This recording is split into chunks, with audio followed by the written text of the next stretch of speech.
Yeah, okay. So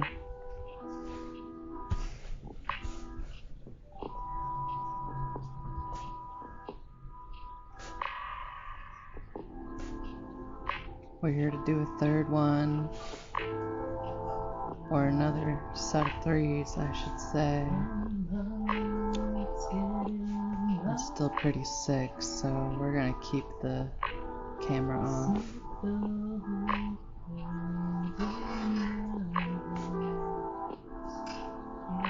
The sun never stops, and I don't want to either.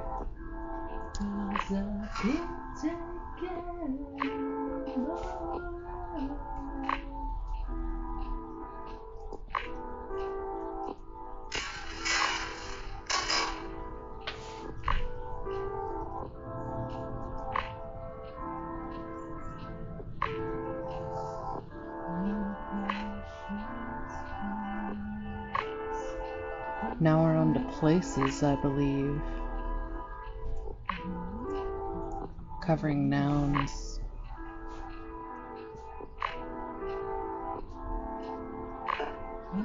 No, I don't think I'm gonna do verbs next. Verbs are such action-oriented words.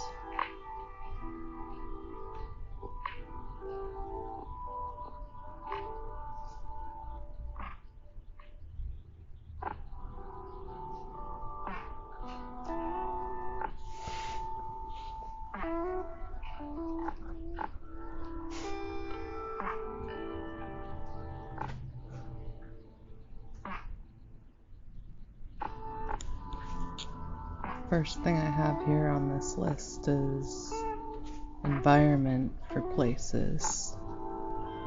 The next one I said spaces.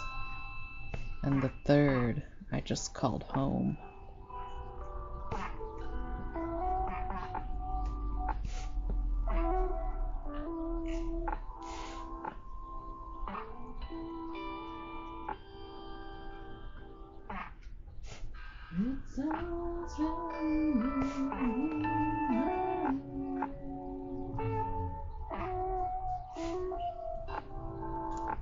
Language is such a funny thing. I spent a long time learning one.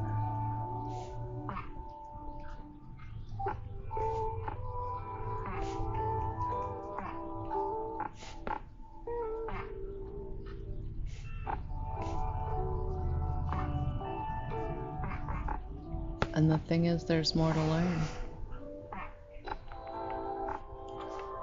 I haven't mastered English.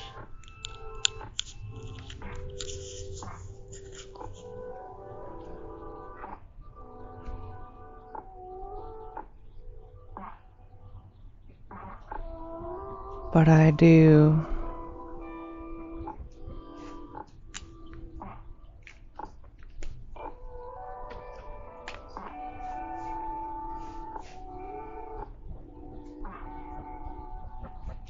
want to move on.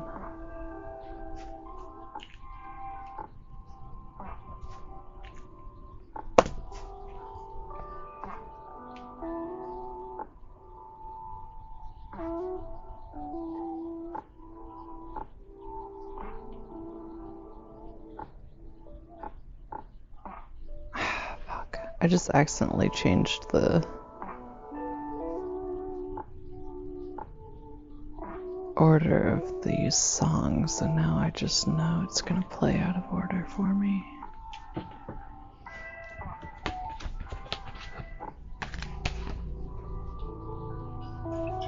I'm glad we all liked Clunky 2 so much. I loved it.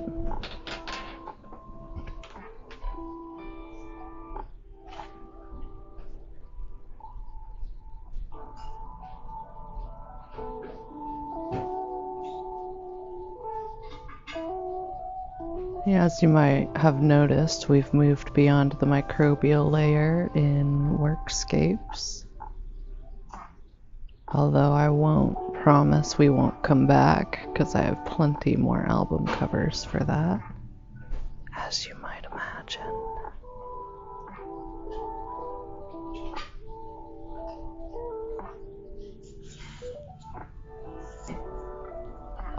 I cannot wait to be well again. Truly well again. I'm gonna try to sit up slightly. Oh. I hope the mic is not suffering too much from all this moving around. It's not as sensitive as my other mic, so I worry about distortion.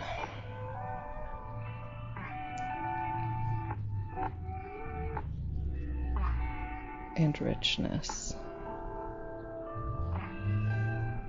As I think you know, though, it is the one with the white noise background that sounds like water, so I do love it very much.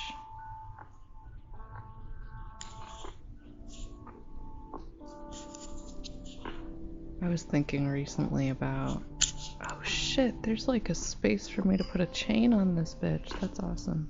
Like a lanyard or something. I'd never noticed.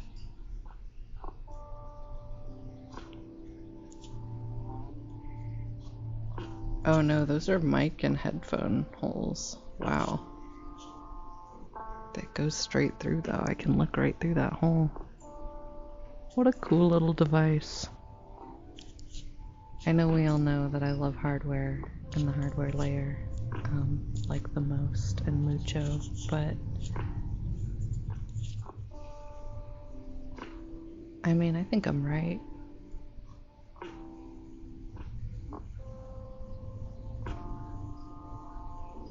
That's what matters, right? Believing in yourself. But anyway, let's talk about the environment. I think last time I made a really good case for those on this earth who are space and future forward in their thinking, leaving the planet, traveling, the tech bros of it all, I suppose. Not their fault. Conditioned for warfare. Space is the next frontier for economy and resource hoarding. There's only one reason, really, that we go to war, and it's over resources, so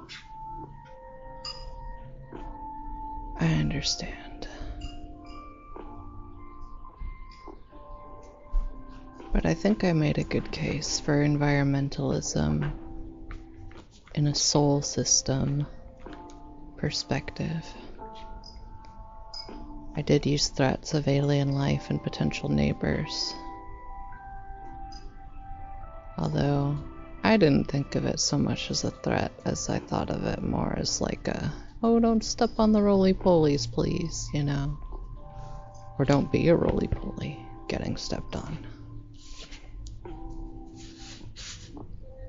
Perhaps we don't have to live in a universe where we step on each other. I think that'd be nice. And I'm bold enough or stupid enough to assume that alien life could not be so different from us, and the desire for and the love of sunlight, joy, music.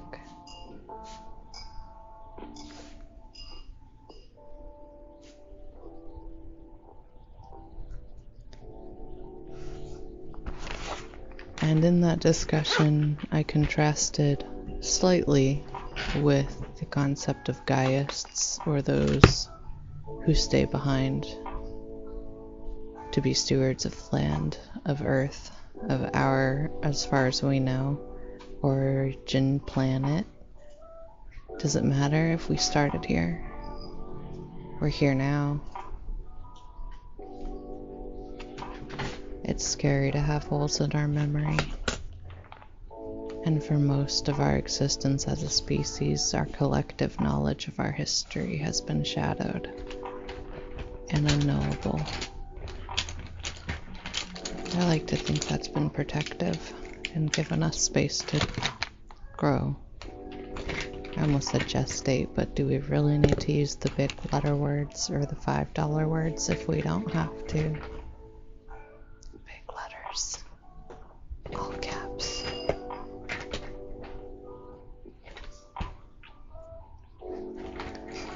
I need to water the zebra plant. He's drooping. I'll do it in the in-between space.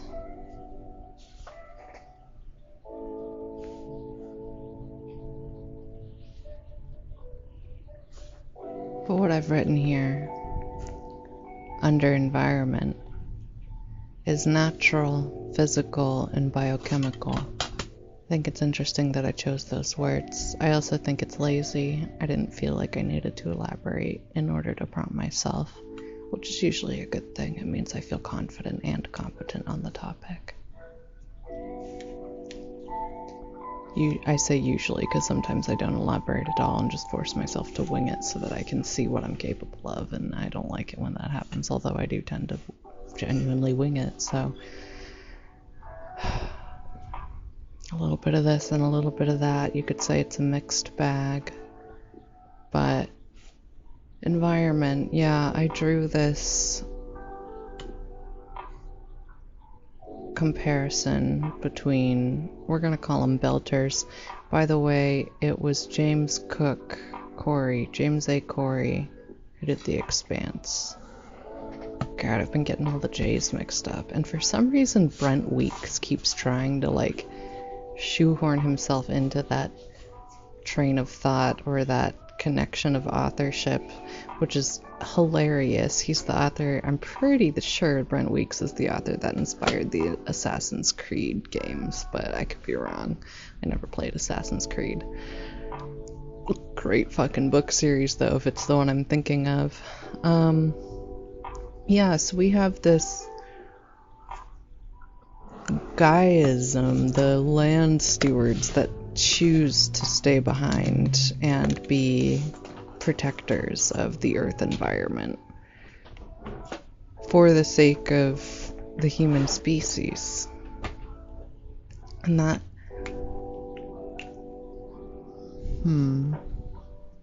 what's the word?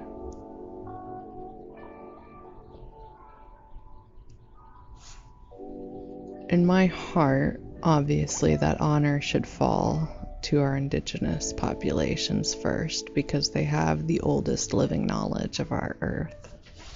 So I'll put that out there right away. I think that makes sense.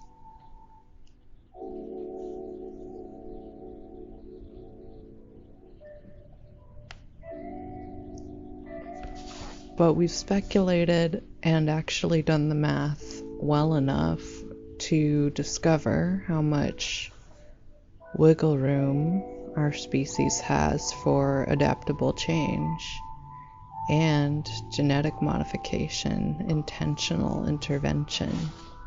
I'm sure we all saw the movie Splice, and if you haven't, well, it's great. There's another one, To Be Taught If Fortunate, that's a book, but the point is, there is a significant amount of room in our genomes for adaptability in different environments, and our technology is such that we're actually capable, more or less, give us another 50 to 100 years, of adapting our species biochemically speaking, physically speaking, to be able to withstand extreme environments. One of the more interesting applications right here on Earth would be to discover the Mariana Trench in more depth and detail. We haven't mapped our own Earth to any complete extent, and I know plenty of scientists chomping at the bit and completely wasting a lot of their own personal resources and talents on pursuits that feel like a waste when compared to what we know is possible for us to do in research and exploration. I would argue that's half of the violence of our species, is the knowledge of our wasted potential. The bitter knowing that not only are we mortal and going to pass so swiftly from existence, but that what time we do have is being wasted or tangled up with completely unnecessary suffering, completely unnecessary labor. That makes us fucking angry.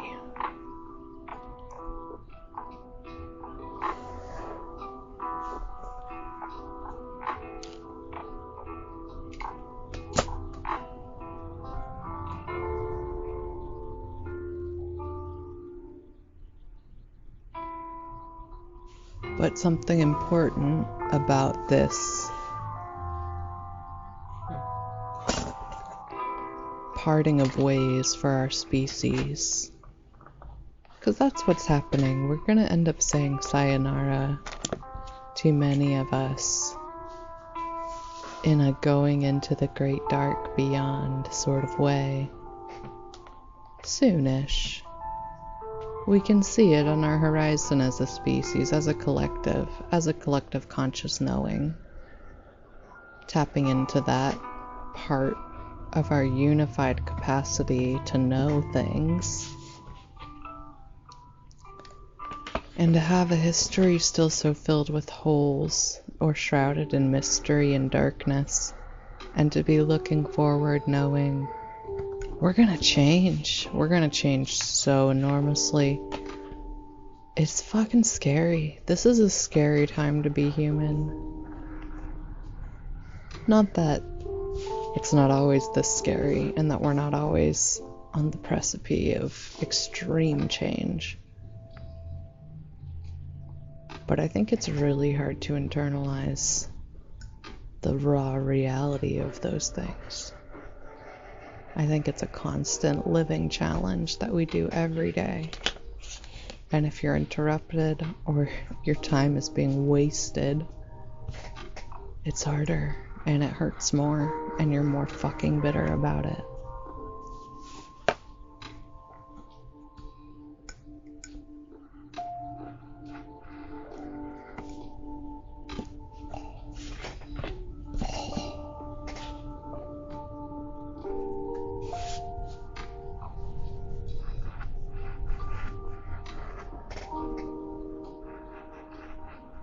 Thinking about the environment within this context and our need to genuinely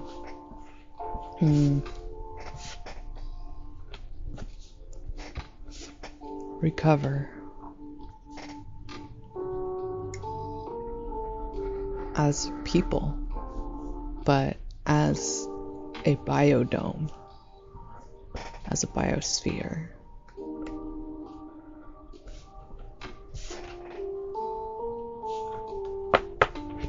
More species are dying now than did in the extinction of the dinosaurs. That's just so fucking tragic. And I do occasionally have that somewhat sociopathic apathy towards the entire thing. It's the natural course of things, a part of me whispers. The earth must make room for the larger species. What's larger? The top, the apex predator. But no, more complex maybe. Or we're seeing a new series of intelligence emerge. It's a type of change that involves a great deal of sacrifice.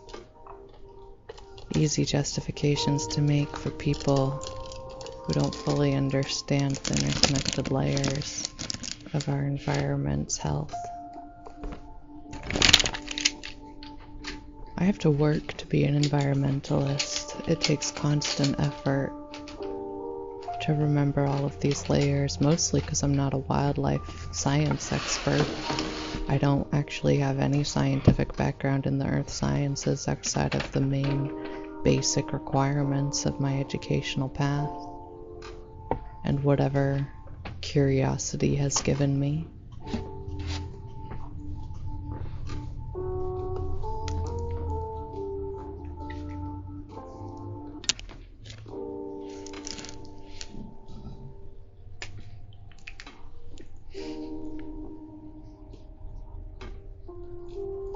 I'm fairly certain it's not natural for this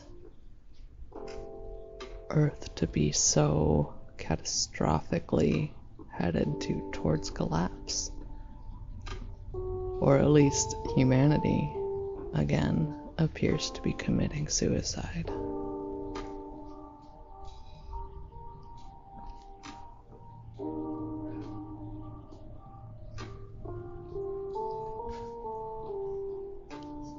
Oh. So, I do have to think about this upcoming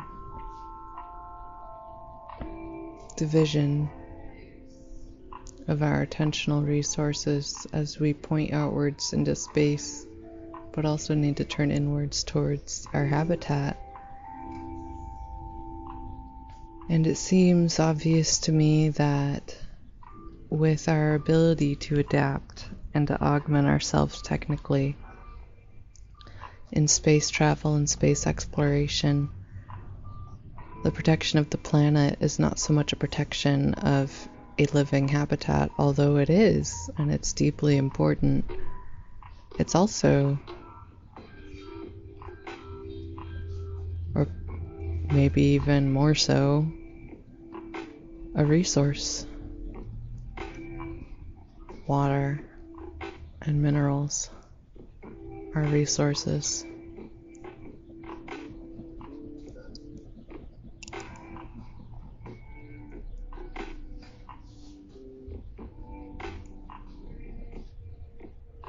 Which is why this can so easily be reduced to economic terms every time. And it's very hard for people who deeply care about other people, as well as environments and habitats, to reduce things to economies. It's a challenge. And I'm talking about everyday people, not people with decision-making powers. It's slightly easier for them. But it's dangerous to do too. I'm terrible with money personally.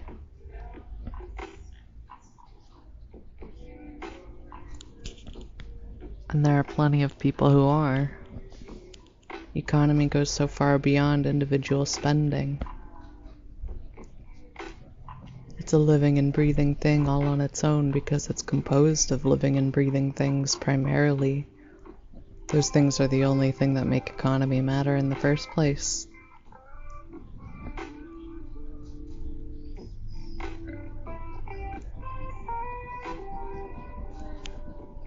But it's much more in alignment to think about economy as an environment than it is to think about an environment as an economy.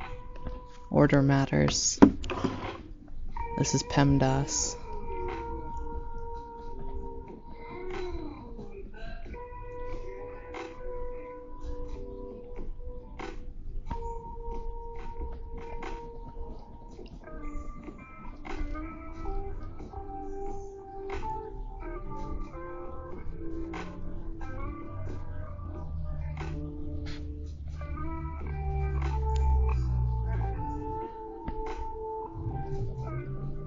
It's one reason I'm such a fan of the Endless Riff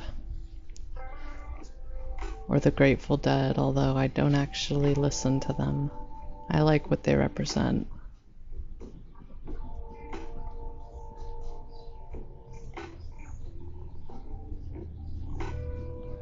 There's no purpose.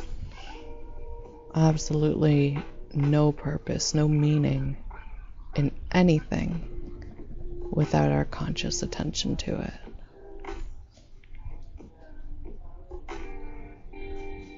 What you focus on becomes what matters.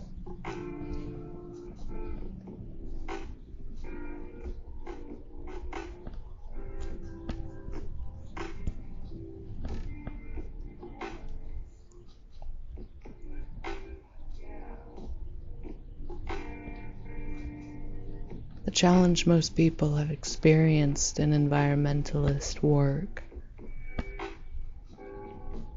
has essentially been an educational problem.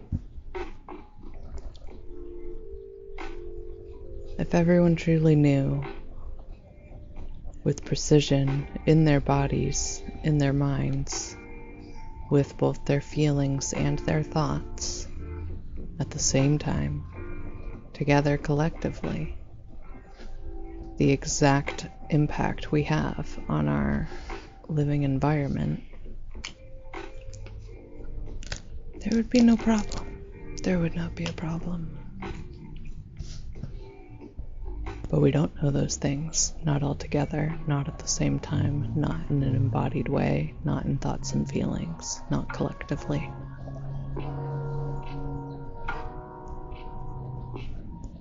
Collective knowing is even a very, very recently acknowledged reality. And it took geneticists to give us enough scientific grounding to feel confident that that's a real thing.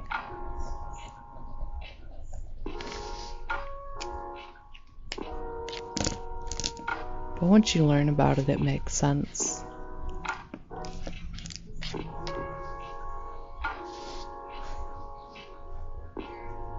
One of my absolutely favorite groups of people on this earth are the people who are incredibly intuition-led, who take a great interest in science, a hobbyist's interest in science. A lot of times you find them exercising intuition out of proportion to their scientific knowing, and that's a challenge. But the combination of trusting your intuition and having great interest in science, like what we are discovering about the world from an empirical standpoint, an empirical process of falsification, those people are incredibly competent at making intuitive leaps.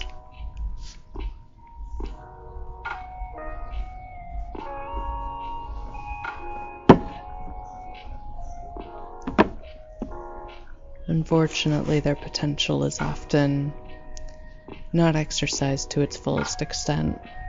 More often than not, I would even say. Many of them end up addicted to drugs, to be honest, or struggling with other problems. I would argue it's due to that wasted potential and the sorrow, the unspoken, unspeakable, unknown sorrow of that waste.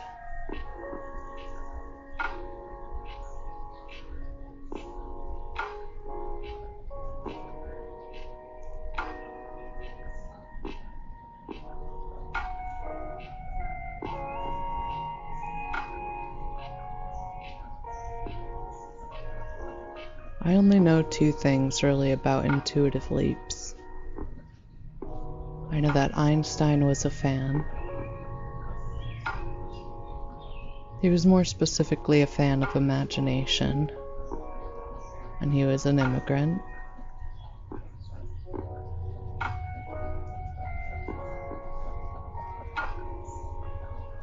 But he liked imagination because he liked what it allowed for, what it created in an environmental sense for the potentiality of informed intuitive leaps. And that very special particular space is what philosophers and scientists have been protecting and seeking in the balance of inductive versus deductive reasoning and the process of falsification and forming of hypotheses.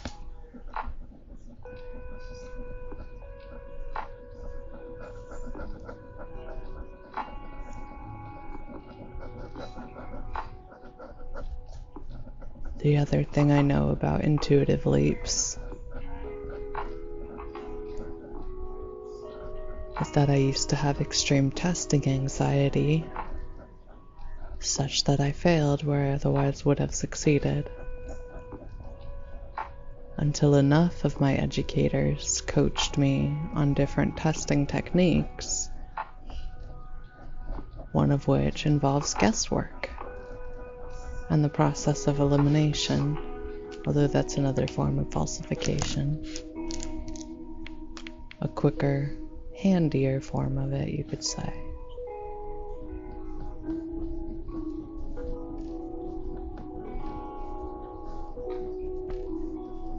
I became a very good test taker after that, because it combined with my other understanding of intuitive leaps over the course of many years, and internalized into a process of intentionally curating imaginative environments for the purpose of leaping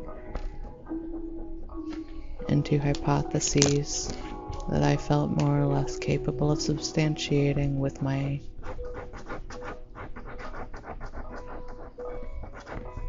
empirically found deduced knowledge.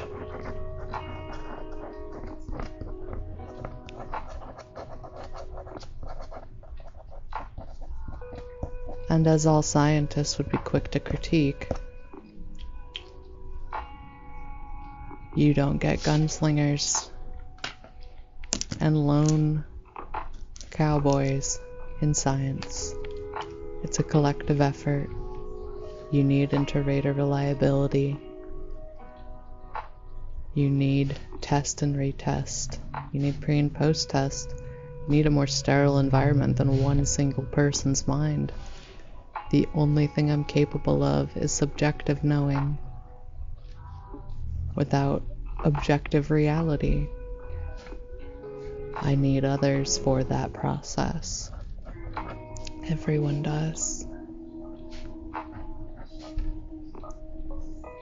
But our species is growing incredibly more scientifically literate, such that they are participating in these processes at the individual level with more regularity and more reliability, and it's increasing our capacity as collective, not only to know things or to hypothesize accurately or more precisely. I guess I shouldn't say accurately.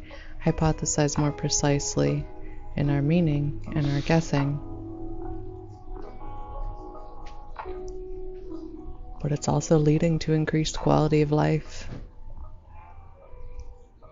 and our capacity to provide an incredible quality of life to every human being the world over. We are at an impasse whether we like it or not. We battle our fears that it won't come to pass in the way we most hope that it will. Collectively, we battle our fear of the unknown, as well as our fear that we are unworthy.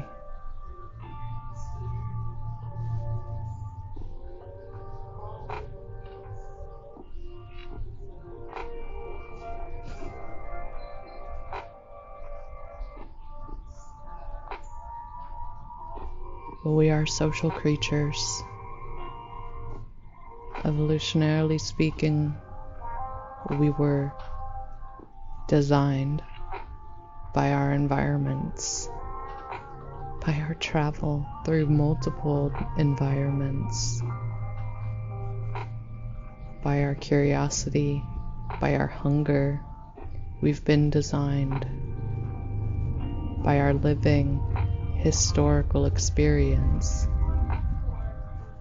to rely on each other and to be interdependent.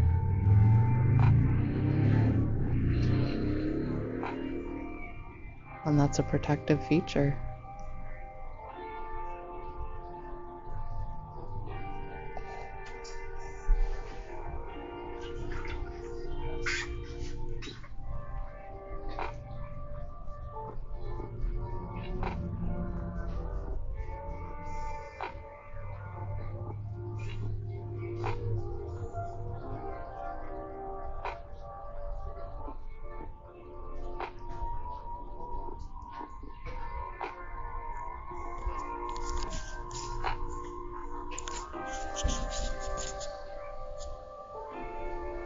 I once convinced somebody that cocaine was natural.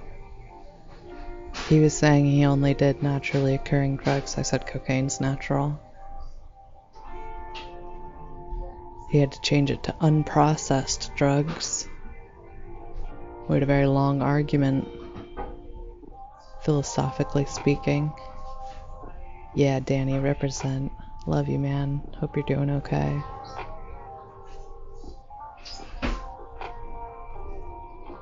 But we had this long argument. We ended up including meth as being natural as well. We decided the periodic table being naturally occurring, any combination thereof could also be considered natural. It was a stretch, I'll admit it. But it was fun. It was a good discussion.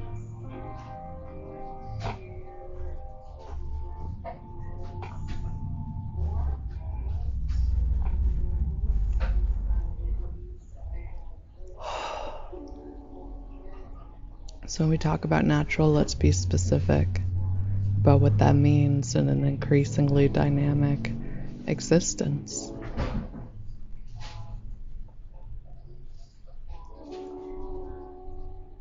Dynamism is the response to entropy.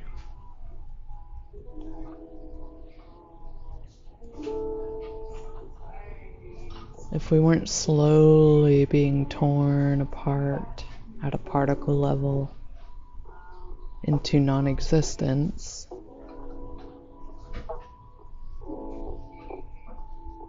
I'm sure we would be more still and more stable, more static.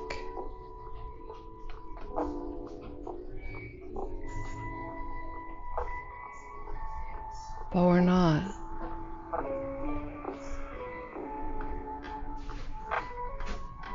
Similarly, if this universe happens to be going in the other direction,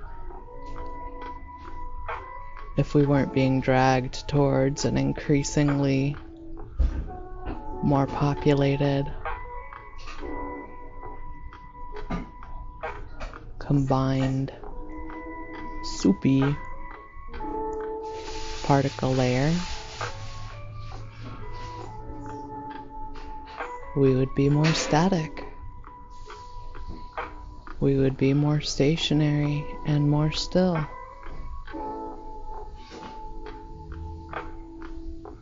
I do think this universe is headed towards entropy or the cold death rather than a warm death. But alas, I am not a physicist nor a mathematician, and I have inadequate knowledge to make such predictions. Only a great intuitive knowing and a confidence in my ability to tap into the collective consciousness, which is still hotly debated as even being real. I think places with high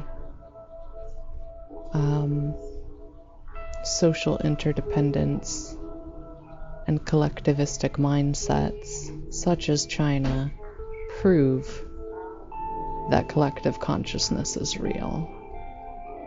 But I suppose we have a lot more to do in getting beyond our prejudice as nations and as people before we can acknowledge plain-sighted truth in that sense.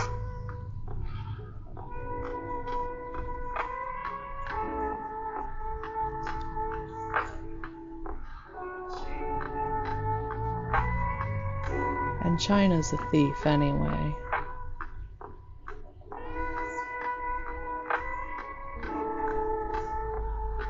So much of that philosophy and underpinning perspectives and belief systems have been stolen from its smaller neighbors and appropriated towards a government state that is oppressive as others in the world that I could name. Often more so, and with less knowing, because Chinese is a hard language to learn. And much of the Western world has been greatly either dependent upon China or prejudiced towards it and its people for a long time.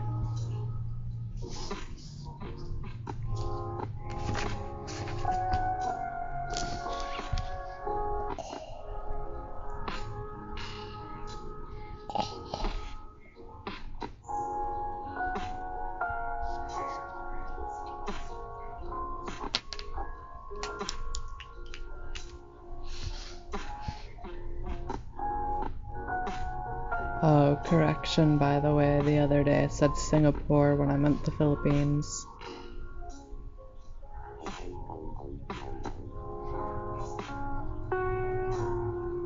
The small kingdoms of the Indian Ocean were the hardest for me to memorize.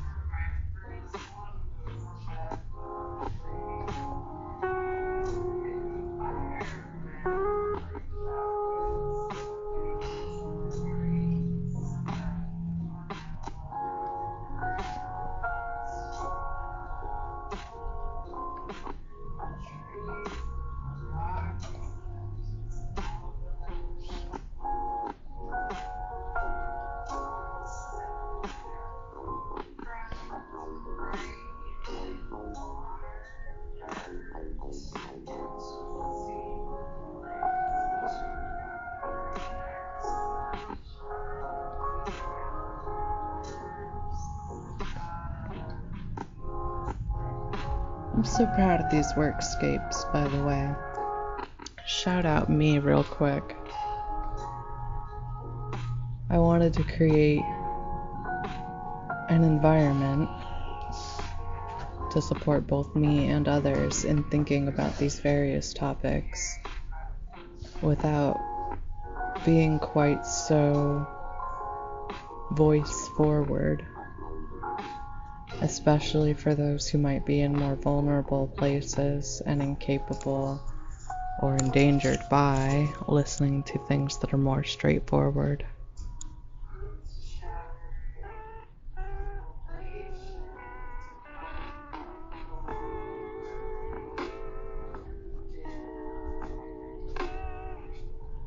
I got called boorish the other day. Rude, but true. I love that word because it's not B-O-A-R, it's B-O-O-R. Boorish behavior. It means mostly the same thing. Bowling through things, being blunt, being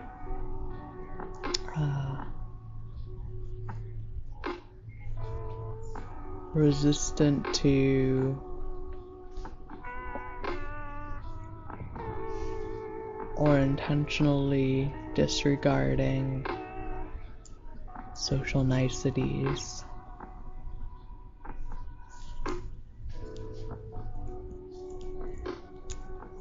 I love English in the way that they just stole things from all these other languages. Like, oh, that sounds great, gonna keep that, gonna use it. It's my favorite thing about slang too, this creative process of language and use. If you get enough people using it, it just becomes a word.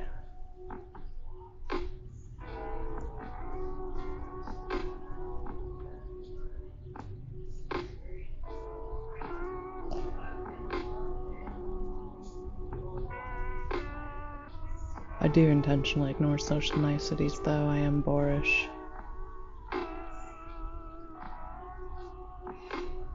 Should we Google it?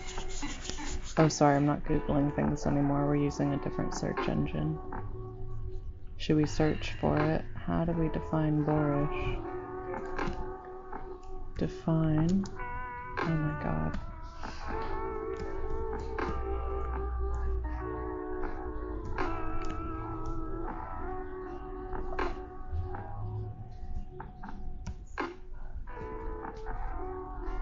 Nice hair extensions.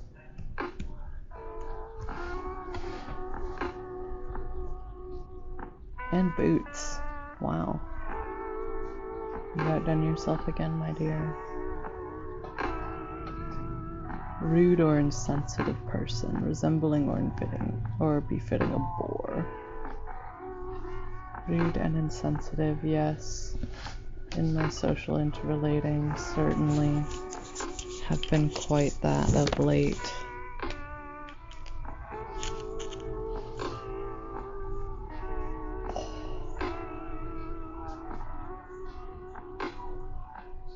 I used to cringe more at that kind of thing because I love social niceties. I love them as a symbol of our acknowledging our interconnectedness and our interdependentness. The more nice your social habits are, the more I tend to like you. But there is a certain joy in being rude and insensitive.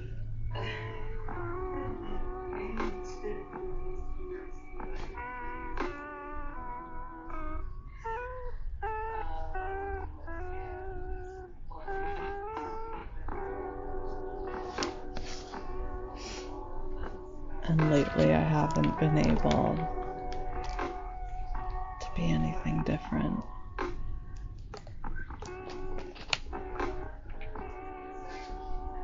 Evil wins when good people do nothing. And so often our social niceties are used as an excuse to do nothing. For me personally, I did nothing for too long. The balance must be restored. Oh, you want to go outside? Oh!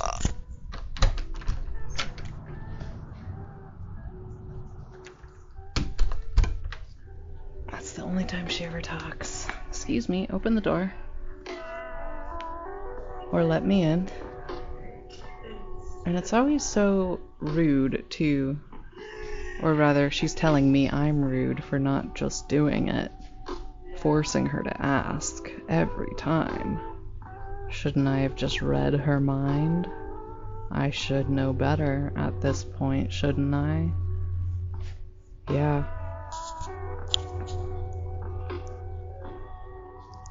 Yeah, I should.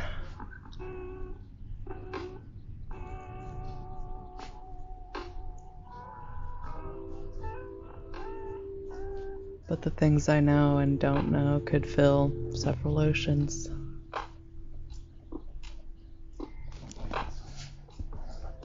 It's impossible to know it all, or to do it all.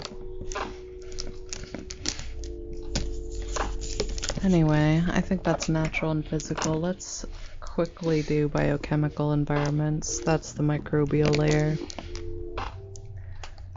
This layer, like the quantum layer in general, has been understudied.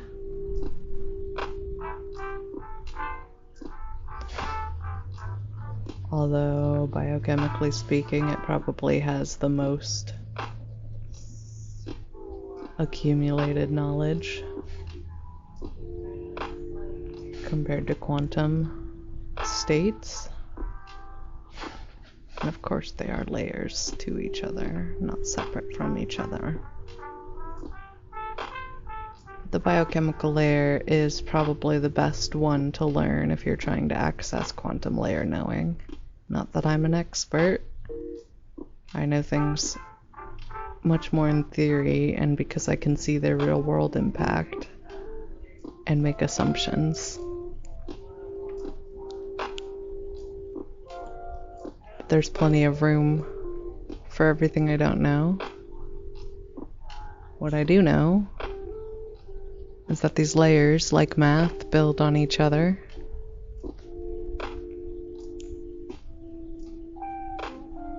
I remember learning that some people were just wrong. They were just so wrong. And this was in high school, so I'm going to give those people, not that I remember any of your names, but I'm going to give those people the benefit of the doubt. I assume they learned their lesson about this particular topic, but I remember being shocked learning math, having listened to the teachers tell us, these are building blocks. We're going to teach you these things in order because order matters. We're going to teach you these things first and then these things next. And when you build on them, you get this other stuff. And this is how math works. And I was like, cool, makes sense. 1, 2, 3, 4, 2 plus 2 equals 4. Unless you're poor Winston, or is it Wilson? No, it's Winston. Because it's like Winston Churchill or the cigarettes, I think. Anyway, it's Winston. Or is it Wilson? Could be Castaway scenario. Anyway, unless you're him, in which case 2 plus 2 does equal 5. But generally these building blocks continue to matter and are a framework and a premise for every other means of knowing things. Math is base code, if you would. That's why Sagan was like, dude, check this out.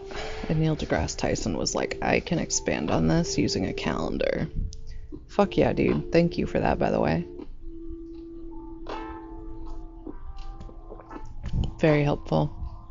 Very fucking helpful for conceptualizing time. You also need the microbial and the quantum layer to conceptualize time with precision and accuracy, and that is a combined collective effort that a lot of people spend most of their lives trying to figure out. And plenty of people spend most of their lives not giving a shit about.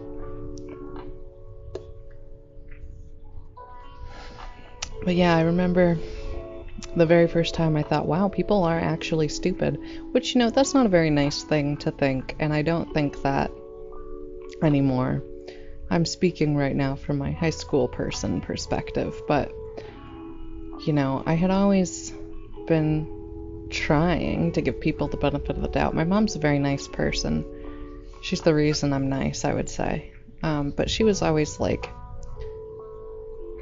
very, oh, don't talk about people that way, if I called somebody stupid. But I was always this, like, somewhat angry, I guess boorish person who was like, these fucking idiots, like I was very quick to call people stupid or myself stupid. I was very quick to critique or see the downside, and she was the one who would be like, take a breath, get some perspective, see the silver lining. But I remember the first time that I really became convinced outside, as a person, where I decided my mom was just wrong and some people are just fucking stupid. And the first time I thought that was when people complained about math. And everybody's heard this complaint. Everybody has heard this. It just happens, I think. I think humans will just, when they're learning a hard task, they'll just burst out with the thing that they hate the most about it. It's not reasonable, it's not rational. Obviously not. It's a feeling, it's an outburst of emotion, and we like to vent, we like to talk about things that we're feeling. And that's good for us. It's a part of our sociability, it's a part of our interrelating. Obviously there are more useful and productive ways to do it, and this was high school. Can't stress enough, this was high school. But I was like, wow, people really are fucking stupid, because they would complain about things like, why do we have to learn geometry? Why do we have to learn algebra? I don't need that. I don't need that in my life. And of course, this is more speaking to a larger complaint of, what do we need in our lives? Is this actually going to help me survive and thrive?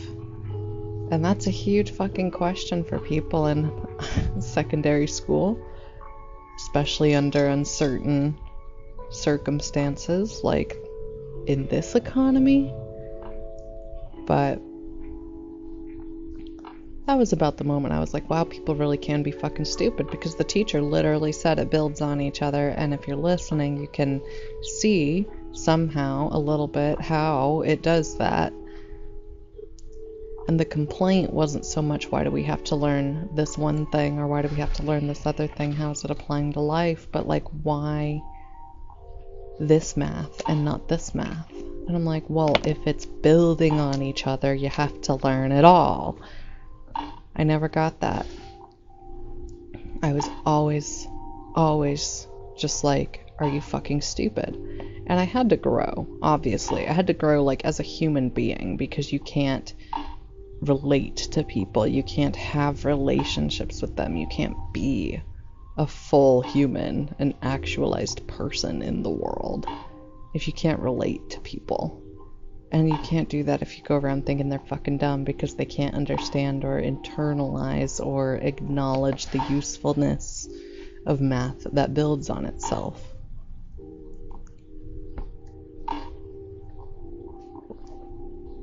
of the way that the order of operations really does matter. And goddamn have I been humbled recently looking at my own order of operations and priorities and seeing them be totally out of whack and in need of correction, in need of adjustment. So I can't stress enough that I am not currently calling anybody stupid. I'm stupid if I'm calling anyone stupid, but no, I'm not. Not like that. Not with that much vitriol.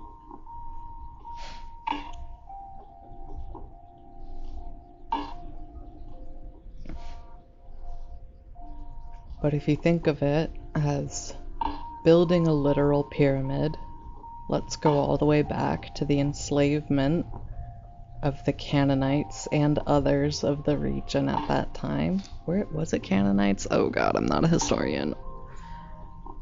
But let's talk about that and the ways that slaves moved giant blocks with their bodies like ants moving leaves to create these stone palaces for kings to be mummified and left in, along with all their treasure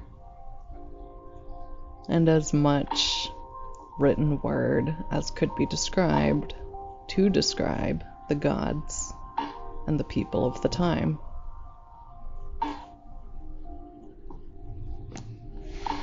The microbial level there isn't the people working like ants, the slaves dying to create those giant structures.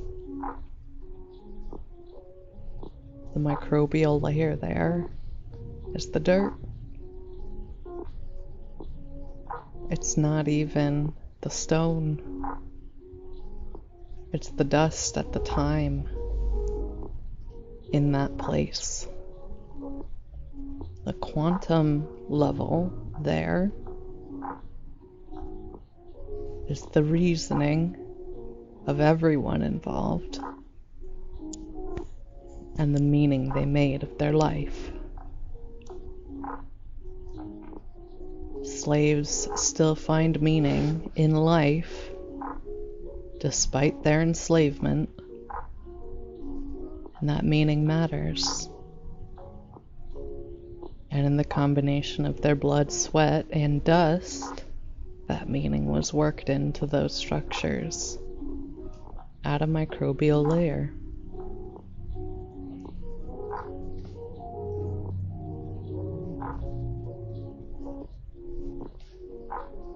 In such ways,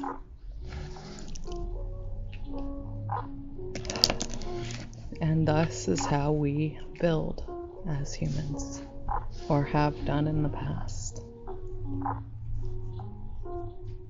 And what we have done since then has been create systems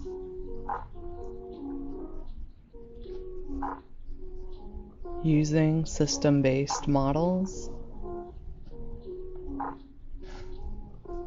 to reduce the need for waste of human life.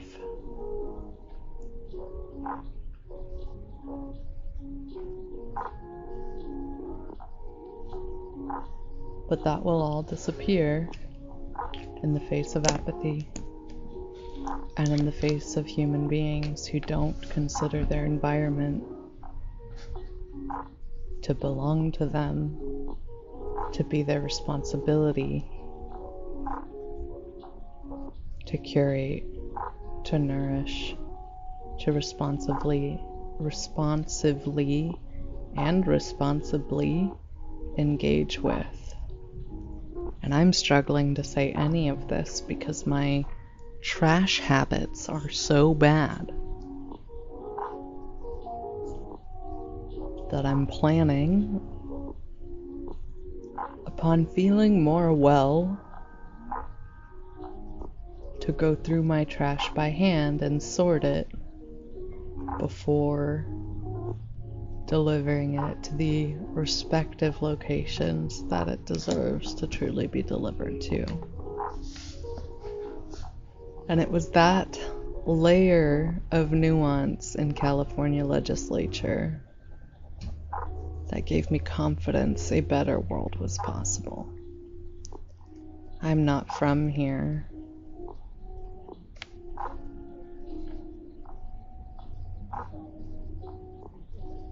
But the way they handle trash gives me hope.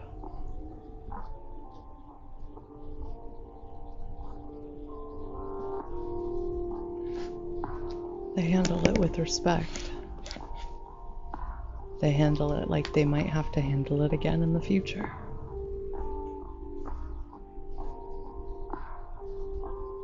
They handle it like it was something they made, something they're responsible for, and something they want to see again in a different iteration. And it's that level of attentionality to everything you touch that elevates us closer